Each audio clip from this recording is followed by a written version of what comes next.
The Galactic Council chamber on Litha Prime was usually filled with calm voices, soft debates, and the gentle hum of thousands of translators working at once. But on this day, the room felt cold and tense.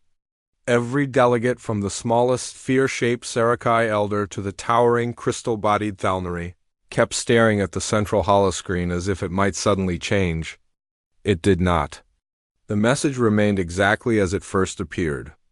A single sentence from Earth that had shaken every world represented in the Council, humanity, formally rejects all diplomatic discussions until further notice. There was no explanation, no apology, no suggestion of misunderstanding. It was short, direct, and strong enough to make the chamber fall into an uneasy silence. Humans were known for friendly cooperation. They were unpredictable at times, bold at others, but never rude without reason. To reject diplomacy completely was like watching a star suddenly change color. The delegates did not know how to react. At the center of the chamber, High Speaker Vathun slowly rose from her seat. Her smooth silver skin reflected the pale lights hanging above. She looked at the message again, hoping that if she stared long enough, it would reveal something hidden beneath its simple wording. But it did not. It was exactly what it looked like. Humans stepping away from the galaxy. Around the chamber, small groups of delegates began whispering. Some believed humans were offended by something. Others insisted that humans had discovered a secret so dangerous that they could not risk sharing it too soon. A few even suggested that humanity was preparing for massive expansion, although no evidence supported that idea. Humans were powerful, yes, but they were also careful and famously cooperative. The Avari scholars reviewed decades of relations with humanity. Their long lives and perfect memories allowed them to recall each significant event. Every treaty signing was peaceful. Every joint project was successful. Humanity had never broken trust or abandoned partnership. So why now? Why so suddenly? The Avari could not understand, and that troubled them deeply. The Sarakai empathic delegates, who sensed emotional patterns, claimed the human message did not feel angry at all. Instead, it carried a strange heaviness, as if the writers were trying to hide worry rather than express rejection. The Sarakai trusted their senses. If humans were angry, they would feel it. But there was no anger here. Only pressure, duty, or perhaps fear. In another section of the chamber, the Vran Consortium argued loudly. They believed humans had become too confident. The Vran respected strength and viewed sudden silence as a possible sign of dominance. They wondered whether humans were planning a powerful announcement, something that required stepping away from diplomacy first. Their guesses worried many, but even the Vran admitted they did not know enough. The longer the discussion continued, the more confusion spread through the chamber. The seat meant for Earth's representative remained empty, and that empty seat seemed heavier than any living body. Everyone kept glancing at it, as if a human ambassador might appear there at any moment with a reasonable explanation, but no one came. A small observation team stationed at the outer rim reported unusual human behavior. There were no military fleets gathering, no secret weapons, and no signs of aggression. Instead, they saw something stranger: silence. Human ships traveled through space but avoided communication. Human colonies functioned normally but ignored all invitations from neighboring species. Even routine scientific messages received polite declines. It was not hostility. It felt like isolation. The Council finally agreed on one hopeful idea, that maybe the human message was a misunderstanding, perhaps caused by a translation error or a rushed political decision. With that hope, they voted to send a peaceful delegation directly to Earth. The mission was simple: ask for clarification and repair whatever problem existed, but beneath that hopeful decision lay a growing fear. Humans always acted with purpose. They were not careless. If they rejected diplomacy so strongly, there had to be a reason. And if that reason was big enough to push away the entire galaxy, then it must be something serious. After the vote, the chamber slowly emptied, but the uneasiness did not fade. Delegates walked out in silence, thinking about their past experiences with humans. Humanity had helped save the Zurian drift colonies from starvation. They had stopped a dangerous comet that threatened three small worlds. They had helped build communication networks that stretched across millions of light years. They were builders of peace, not breakers of it. The idea that they would reject diplomacy without cause did not fit the humans. The galaxy knew Dot as the last delegates left. The high speaker remained behind for a while. She touched the glowing edge of the message, studying it again. The tone was calm and respectful. There was no aggression, no demand, only a quiet refusal that seemed almost reluctant. That subtle detail bothered her more than anything else. Humans were hiding something. But hiding did not always mean danger. Sometimes hiding was an act of protection. On the far edges of the galaxy, human observation stations continued their silent work. They exchanged encrypted signals among themselves, but nothing reached the Council. Many species tried to interpret those signals, but their meaning remained locked behind layers of human technology. A few independent researchers attempted to approach human borders to gather more data. They found human patrol ships behaving with perfect politeness, yet refusing to allow anyone too close. They did not threaten. They did not chase. They simply maintained distance, guiding other ships away with calm instructions. This behavior confused everyone even more. Had humans wanted to prepare for war, they could have used force. Had they wanted to send a warning, they could have spoken strongly.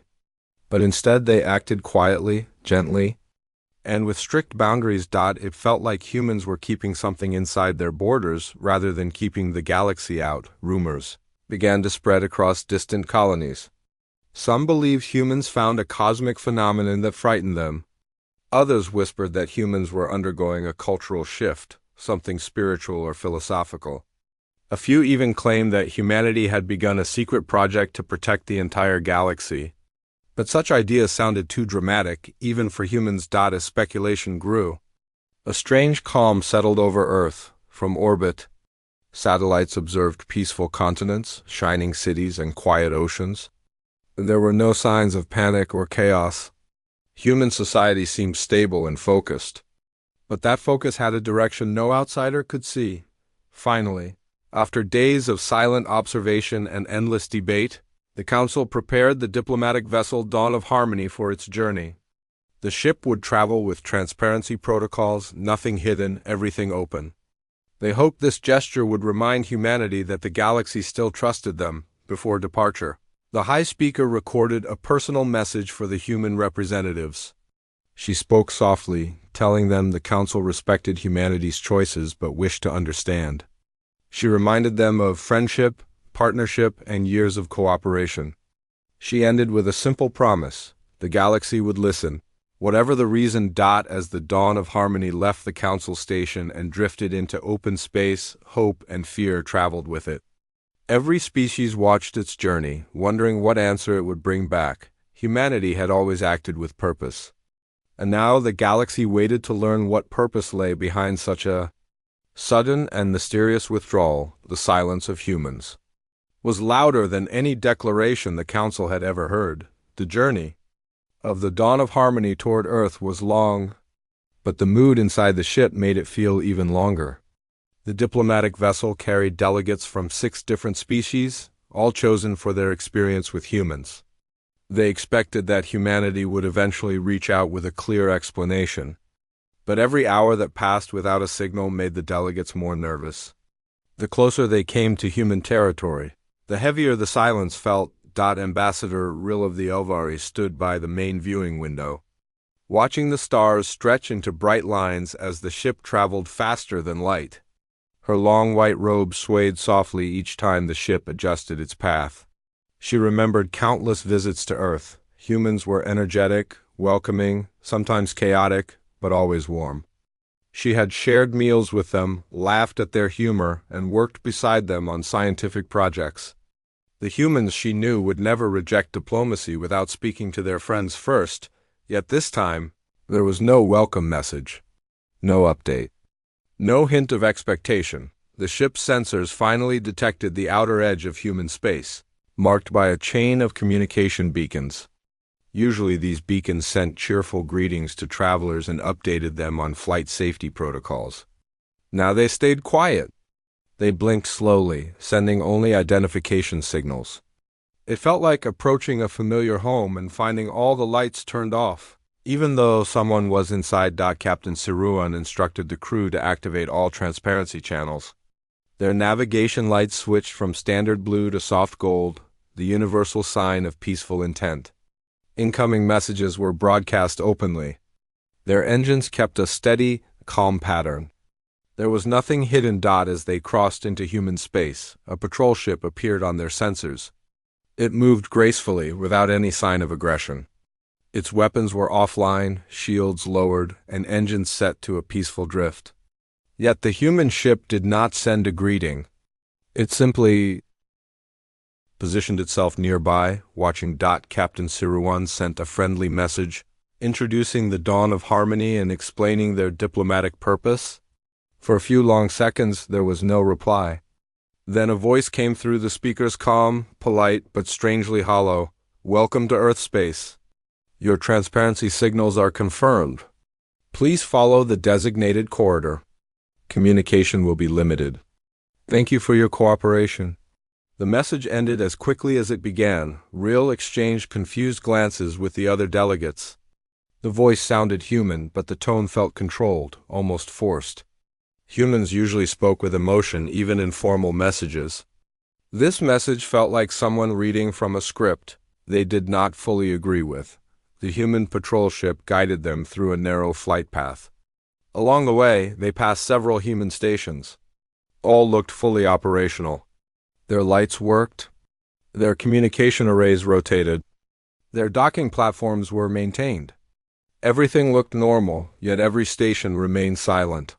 The windows of human habitats showed silhouettes of people moving inside, but none turned toward the passing diplomatic vessel. It was as if humanity was awake, but refused to meet anyone's eyes. Eventually, Earth came into view, glowing blue and white beneath the distant sun.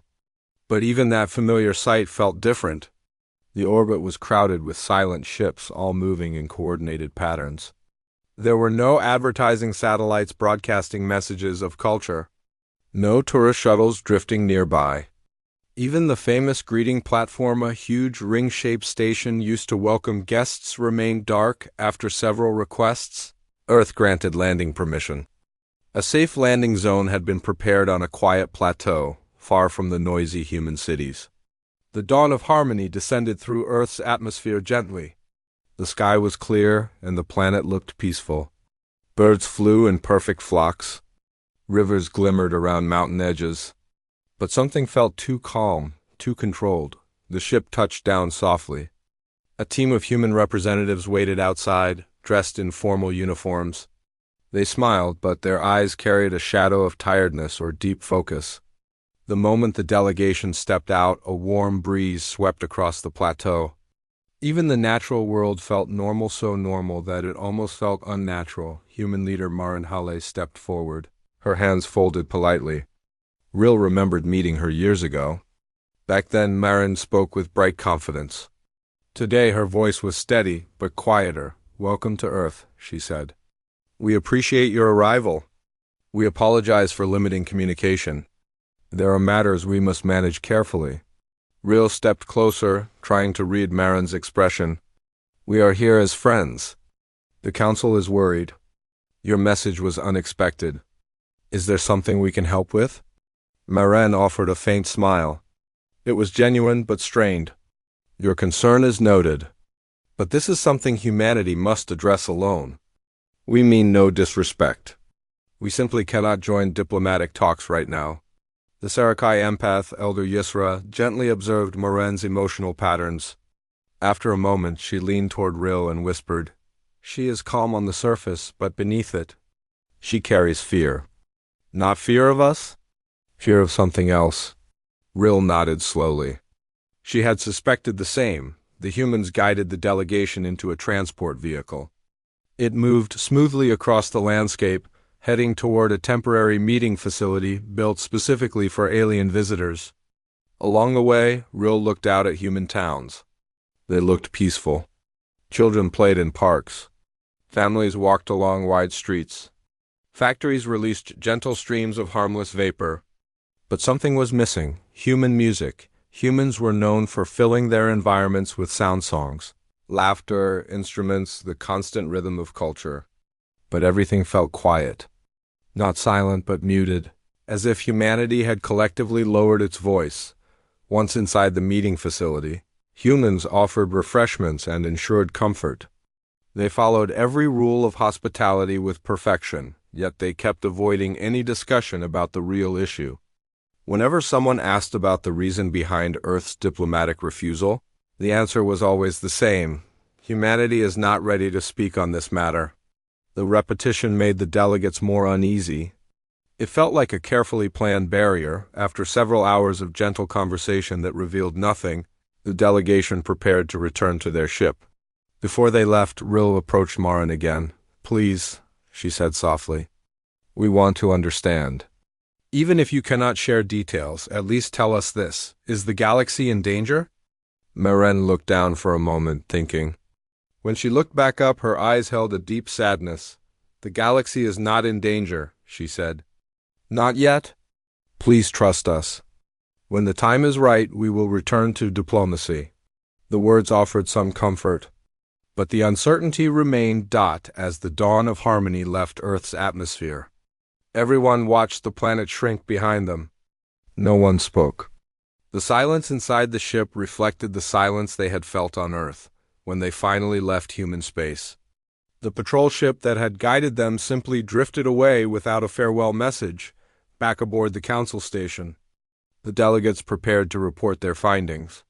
They had arrived hoping for answers.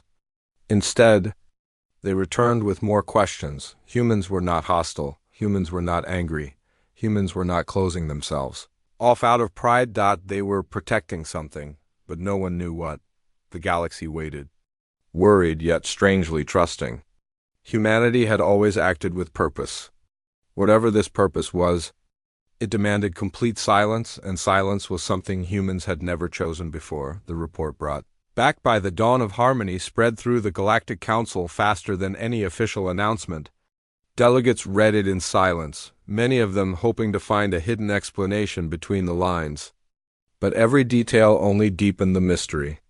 Humans were calm. Humans were polite. Humans were working on something they refused to share.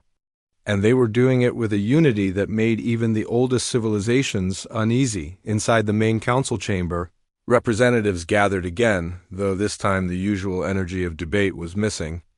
Instead of loud discussions, soft murmurs filled the air like distant echoes. The council had faced disagreements, wars, and cosmic disasters in the past, but this situation felt different. It was not a threat from outside the galaxy. It was not a natural event. It was humanity, one of the galaxy's strongest allies, stepping away from everyone else with no explanation. High Speaker Vathun stood at the center of the chamber, reading the transcript a second time. She knew humans well. She had worked with them for decades, building trust, solving crises, and sharing knowledge. She had watched them rise from a young species to a respected and influential member of the galactic community. Humans spoke their minds. They acted boldly. They faced problems directly. Their sudden silence did not match their nature. Around the chamber, the Aetherian analysts began setting up arrays of floating crystal screens. The Aetherian were experts in detecting patterns within communication signals, and they believed humanity's behavior held a hidden rhythm they could uncover. Their thin, shimmering forms floated above the panels as they examined data sent from multiple observation networks. The lead analyst, Erixa, projected several streams of human communication logs into the air. Most of them were routine messages between colonies, yet there were moment-small bursts of encrypted activity that stood out. Human ships were coordinating movements across distant regions. Human researchers were positioned near unstable spacetime zones. Human colonies adjusted power grids at synchronized intervals. Individually, the actions seemed harmless. But together they formed a pattern. Erixa expanded the display. "There is order here," she said calmly. "No aggression. No preparations for war? But there is purpose. A single purpose shared across all human systems." The council members leaned forward. Even those who distrusted humans felt compelled to listen. But what purpose? Asked the Vran representative, tapping his claws impatiently. If it is harmless, why hide it? If it is dangerous, why not warn us?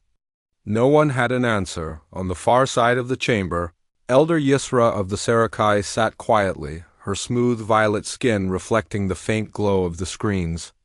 As an empath, she had a unique understanding of emotional signals. She closed her eyes and tried to reach into her memory of Maren Hale's presence during the meeting on Earth. After a moment, she spoke softly. Humans are not acting out of pride or secrecy. Their emotions were not the emotions of rulers hiding power. They were the emotions of caretakers facing a heavy responsibility. The room grew still. A caretaker species was rare. Most civilizations protected themselves first. But humans, countless times in history, had thrown themselves into danger to help others. The possibility that they were doing so again sent a ripple of unease and respect through the chamber. What could demand such unity? Murmured Vathun. What could make humans withdraw from the galaxy but not fall apart among themselves? Before anyone could answer, a group of independent observers arrived with fresh data from the outer sectors. They projected recordings from 3 different watch stations. Every clip showed the same thing: human research vessels positioned near areas of unstable cosmic energy. These were regions that most species avoided because the space-time distortions could disrupt navigation systems. The observers zoomed in on one ship. Its hull glowed with slow pulses of blue light. Not artificial. Not a shield. It looked like the ship itself was reading or scanning something invisible. The vessels are mapping fluctuations, one observer explained. But the pattern is enormous. It stretches across multiple regions like threads connecting different points. The Etherian analysts recalculated their readings. As the pieces came together, a faint structure formed a network that wrapped around the galaxy's outer layer. What are humans building? Whispered a Colon historian. Or what are they protecting us from? Replied another. The council chamber fell into silence again. Meanwhile, tension began rising across different worlds. Civilians across many species noticed the sudden change in human behavior. Merchants who regularly traded with human colonies found closed channels and canceled agreements. Scientists waiting for joint research data received polite refusals. News networks reported empty seats at diplomatic summits near human borders. The galaxy had not lost trust in humanity, but it felt lost without their presence back on Lee the Prime. Smaller councils gathered in side halls, trying to interpret the developing situation. Some species argued for sending another delegation, this time larger and more official. Others warned that pressuring humans might push them further into silence. A few even suggested preparing defensive fleets, not because they feared human attack, but because they feared the unknown threat humans might have discovered. But one suggestion began to gain support: waiting for the first time. Many council members believed intervention could cause more harm than patience. Still, curiosity refused to die. In a quiet observation room above the main chamber, a group of junior analysts watched satellite images of human space. They noticed something no one else had seen yet. Each human colony showed a small but measurable shift in atmospheric energy readings. Power grids were slowly increasing output, not drastically but consistently across all colonies. What are they powering? One analyst asked. The answer did not come quickly. As days passed, certain patterns grew stronger. Human ships adjusted their positions with precise timing, as if responding to signals that no outsider could detect. Human communication networks pulsed with coordinated bursts of encrypted energy, forming temporal waves rather than standard messages. Human stations along the galactic edge turned their sensors toward deep space, pointing in the same direction. The direction was unsettling. It pointed beyond the galaxy. When the analysts reported this to the council, the chamber reacted with shock. No species except the ancient Thalnari ever scanned so far. Those regions were empty, or at least believed to be. High Speaker Vathun looked at the star maps, tracing the human sensor lines with her finger. Humans are watching something, she said softly. Something coming from outside. The statement felt heavy enough to pull the air out of the room. The Vran representative shook his head. This is speculation. We have no proof. But the Etherian analyst disagreed. Erixa stepped forward once more. Her calm voice carried the weight of mathematical certainty. The pattern humans are mapping is growing, she said. Slowly, yes, but steadily. It is not random. It is not natural fluctuation. Something is moving. The words echoed through the chamber. The council stared at the projection, feeling a mix of fear and awe. Humans had detected something before anyone else. Something they considered important enough to abandon diplomacy. Something they believed they must face alone. The realization struck many of them at once. Humans had not withdrawn because they feared the galaxy. Humans had withdrawn because they feared for the galaxy. There were no alarms in human space. No declarations of war. No signs of panic. Humanity was working quietly, methodically, preparing for something enormous. Back on Earth, their cities continued their calm routines. Children still played.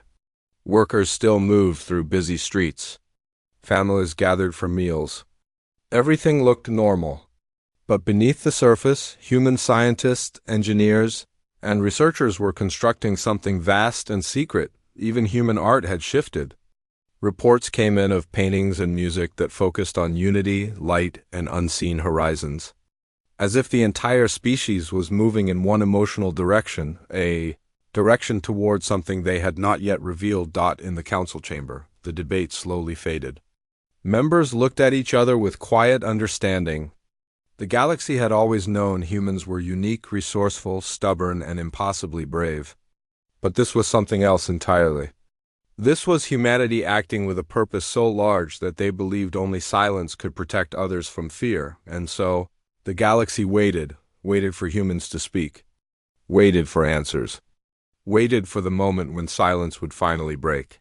For now, humanity watched the darkness beyond the stars, and the darkness, whatever it was, watched back. The Galactic Council chamber felt colder than before.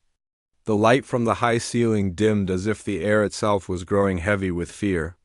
The delegates sat in silence, their eyes fixed on the empty human seat that waited in the center. Everyone knew the humans would arrive soon, and no one knew what they would say now. The tension from the last meeting had not faded. Instead, it had grown deeper, like a wound that refused to close. Many feared that today would bring an answer that would change the galaxy forever. Jorah of the Villari shifted nervously, her hands trembling. She remembered how the humans had rejected every offer of peace. Their voices had been calm, but their message had been like a blade against the table. They had spoken about survival, boundaries, and betrayal. The council had hoped that time would cool their anger, but instead, rumors from the border said the opposite. Human fleets were growing. Their technology was advancing at a speed that made no sense. Something powerful was driving them, and no one knew what. At the far side of the chamber, Commander Threx of the Crete leaned forward. His armored body looked like a statue made of metal and scars. He studied every shadow in the room. He hated humans, but he respected their strength. He understood them better than most. Conflict shaped them. Pain made them harder. Every time they fell, they rose with sharper resolve. This made them dangerous, but it also made them predictable. At least that was what he told himself. Deep inside, even he felt unsure now. The doors finally opened. A soft sound echoed across the giant chamber. Everyone turned their heads to watch as the human delegation entered. There were only 3 of them. They walked with slow, firm steps, showing no weakness and no fear. Leading them was Ambassador Rhodes, a man whose calm expression hid storms inside. Behind him came a young officer and a quiet woman with sharp eyes who observed every movement around. Her. Rhodes reached the center and stopped. The council leader spoke first, her voice shaking slightly. She asked if humans had reconsidered. She asked if they would return to diplomacy, if they would allow talks to continue, if they wished to avoid conflict. Rhodes listened without emotion. He stood in silence even after she finished speaking. His stillness made the entire room uneasy. Then he slowly exhaled and finally raised his head. His eyes were tired but firm. like someone who had already accepted the path ahead. Humanity has made its decision, he said. The line felt like a punch to the entire chamber. No one dared breathe, Rhodes continued. He explained that humans no longer trusted the council. The attacks disguised as accidents, the secret deals, the lies in the shadows. Humans had seen everything. They had records. They had proof. They had chosen a future where they would rely only on themselves. The council leader tried to interrupt, but Rhodes lifted his hand. His expression remained calm, but there was something beneath it, a quiet fire. We are not leaving because we are weak, he said. We are leaving because you treated our patience as a weapon. We gave you peace. You answered with deceit. We do not fear isolation. We fear losing our freedom again. A cold silence filled the chamber. Some delegates tried to speak, but their voices died before reaching their lips. Rhodes said that humans would no longer participate in any council decisions. They would no longer negotiate, argue, or sign agreements. Their borders would close. Their fleets would guard their space with full authority. Any intrusion would be treated as hostility. Threx listened with clenched fists. Part of him admired the humans' boldness. Another part hated it. He knew what this meant. A new power was rising, one that refused to bend. The galaxy had always balanced itself on fragile diplomacy. With humans stepping away, that balance began to crumble. Jorah tried to ask Rhodes why humans could not give diplomacy one more chance. Rhodes answered that humans had already given too many chances. Each chance had been used against them. Each promise had been broken. Their trust was gone, and trust was the foundation of all peace. The council leader attempted to warn Rhodes that isolation would lead to danger. She said the galaxy was not safe, that threats beyond the council's reach could rise. She said humans needed allies. Rhodes replied that allies were only useful if they were honest. Humans would rather face danger alone than stand beside those who betrayed them. Then the young human officer stepped forward. His voice was colder. He said that humans were no longer helpless newcomers. In the past, they had asked for help and guidance. Now they had grown. Their strength had multiplied. Their technology had advanced beyond what the council believed possible. They had built weapons that the galaxy had never seen before. They were ready to defend themselves. The quiet woman finally spoke. Her words were softer but more unsettling. She explained that humanity's true strength was not its ships or weapons. It was their unity when threatened. It was their refusal to break. Every struggle in their history had only made them stronger. And now, the entire species was united under one purpose: to protect their future. Her voice spread through the room like a calm storm. The delegates felt something shift, as if a new presence filled the chamber. It was not aggression. It was certainty. Humans had made their choice. Nothing would change it. Then Rhodes delivered the final message. Humanity would not attack. They would not start a war. But they would not tolerate interference. Any force sent towards human space, no matter the reason, would be stopped. He ended by saying that humanity wanted peace, but they would achieve it through strength, not diplomacy. The chamber felt like a graveyard. No one moved. No one spoke. Rhodes turned and began walking toward the exit. The young officer and the woman followed. Their footsteps echoed through the silent hall. Some delegates watched with anger, others with fear, and a few with sadness. Threx stared at them until they vanished through the doors. He knew that this was not the end. This was the beginning of something far bigger. Outside the chamber, Rhodes paused. He looked at the distant stars visible through the large window. He whispered that the council had forced humanity's hand. The young officer asked if war was coming. Rhodes said war was not the goal, but the galaxy had a habit of turning fear into conflict. Humans would be ready. Back inside, the council chamber erupted into chaos. Voices shouted over each other. Some demanded force.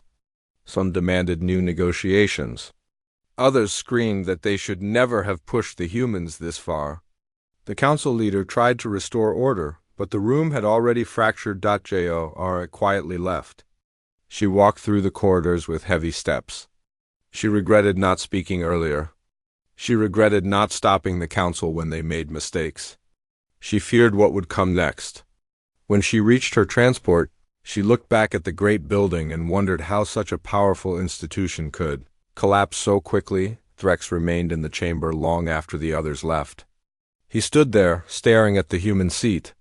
He whispered that the galaxy had awakened a sleeping giant. He believed the council would eventually try to provoke the humans again, whether by accident or arrogance. When that happened, everything would burn. Across the stars and human space, fleets were already moving. Bases were being fortified. Research stations glowed with new energy. Humanity was preparing for a storm they did not start, but one they expected. Rhodes returned to Earth and reported everything. The human council listened with grave expressions. There were no arguments, no debates. Humanity understood the danger. They accepted the cost.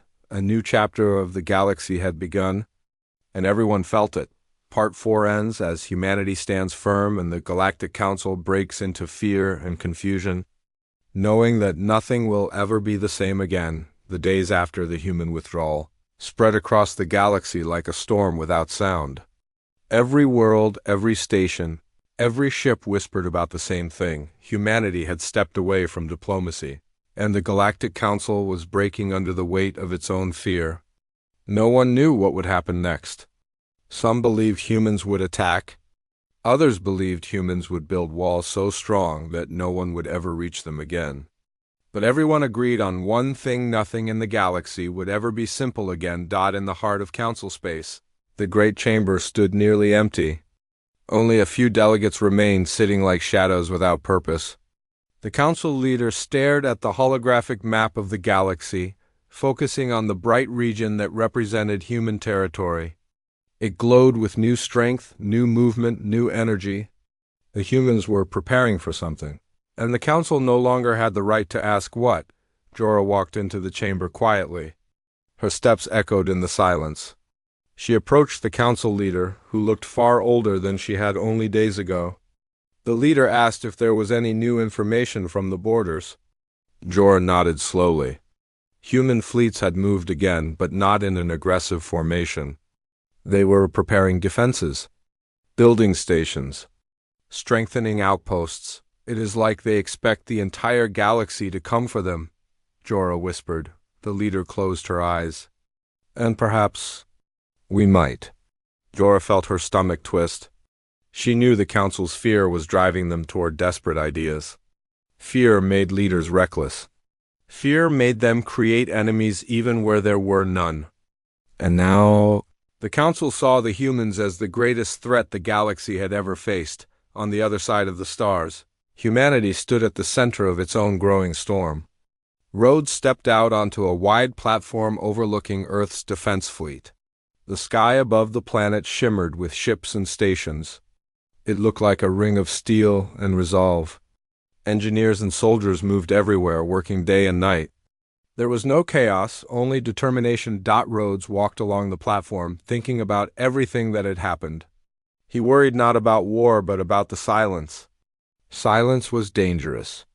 It meant the council was planning something or arguing about something they could not agree on. Both possibilities were bad. He met with General Myra, the sharp-eyed woman who had stood beside him in the council chamber. She gave him a brief update. Human scouts had detected unusual activity near the border, but nothing directly threatening. Rhodes said the council would not move openly. They would discuss, argue, deny, and then suddenly act in a way no one expected. Myra agreed. She believed the council might send covert ships or attempt secret operations to gauge human strength. Humans needed to prepare for every possibility. Across human space, factories glowed with new power. Research stations unlocked breakthroughs in engine design, shield stability, and energy weapons. Humanity was not preparing for conquest. They were preparing for survival. They had been pushed once, they would not be pushed again on the council world. Threx finally arrived at the chamber after days of isolation. His heavy steps shook the floor. He had spent the last nights thinking deeply about what humanity had said. He understood their anger, and he understood their warning. But when he entered the chamber, he saw arrogance instead of wisdom. The delegates were arguing loudly. Some shouted that humans must be forced back into diplomacy. Others claimed that humans were trying to break the galaxy apart. One delegate said that humanity's rapid growth meant they must be monitored. Another said they must be contained. Threx slammed his fist onto the table so hard that the sound froze everyone in place. He told them they were fools. He told them they had created the problem by betraying humanity again and again. Now they wanted to blame humanity for walking away, but no one listened. Years of political pride blinded them. They wanted control, not understanding. Threx left before he said something he would regret. As he walked through the corridor, he muttered that the galaxy was walking toward its own destruction. Meanwhile, in human space, a small transport ship traveled toward Earth carrying someone unexpected. Jorah sat alone, her seat trembling as the ship passed through heavy patrol zones. She had taken a risk leaving Council territory, but something inside her refused to stay silent any longer. She could not stand watching the Council prepare for conflict. She needed to warn someone. When she arrived, humans were shocked to see a Council delegate approach their gate. But she was not arrested. Instead, she was taken to a secure chamber where Rhodes and Myra soon arrived. Jorah bowed her head. She explained everything: the Council's panic, the rising voices demanding force, the belief that humans were hiding something dangerous. She said she came not for politics but for truth. Rhodes listened carefully. He had seen fear twist civilizations before, but the Council's fear was spreading far too quickly. Jorah warned him that if something did not change soon, a major faction in the Council might attempt a preemptive strike. Myra asked her why she cared. Jorah answered that she had seen the truth in the humans' eyes. They did not want war. They only wanted to be respected, treated as equals. The Council had pushed them away out of fear of their potential. Rhodes thanked her. Even if her warning did not change what was coming, humanity appreciated her courage. She asked if humanity truly intended to stand alone. Rhodes said yes, but that did not mean they wanted enemies. Jorah admitted something quietly. She said that many species feared humans not because of their strength but because of their spirit. Humans refused to break. They refused to obey. They refused to surrender. And in a galaxy where obedience was the foundation of peace, that made them unpredictable. Rhodes smiled slightly. Then they never understood us. Back in Council territory, things reached a breaking point. A faction of delegates secretly launched a reconnaissance fleet toward the human border. They hoped to test human defenses, to gather information, or perhaps provoke a response they could use as a political weapon. But humans noticed. Myra sent a message across the border. It was simple and firm: turn back or be stopped. The Council fleet ignored the warning. Human defense ships moved into position. They did not attack immediately. Instead, they created a wall of ships and unbreakable. Blockade. The Council fleet realized too late how outmatched they were. Their systems detected human weapon signatures that did not exist in any Council record. Their engines trembled under the lock of tracking beams more precise than anything they had seen. Finally, the Council fleet withdrew. The message returned to the Council was clear: humans were stronger than expected, more prepared than believed, and unwilling to tolerate even small breaches. When the Council received the report, panic erupted. Some demanded war immediately, believing humanity would only grow stronger. Others shouted that war was suicide. The chamber dissolved into chaos again. Threx stood there silently, watching all of them with disappointment. He finally spoke softly, but his words carried through the room. You fear them because you cannot control them. That is not their weakness.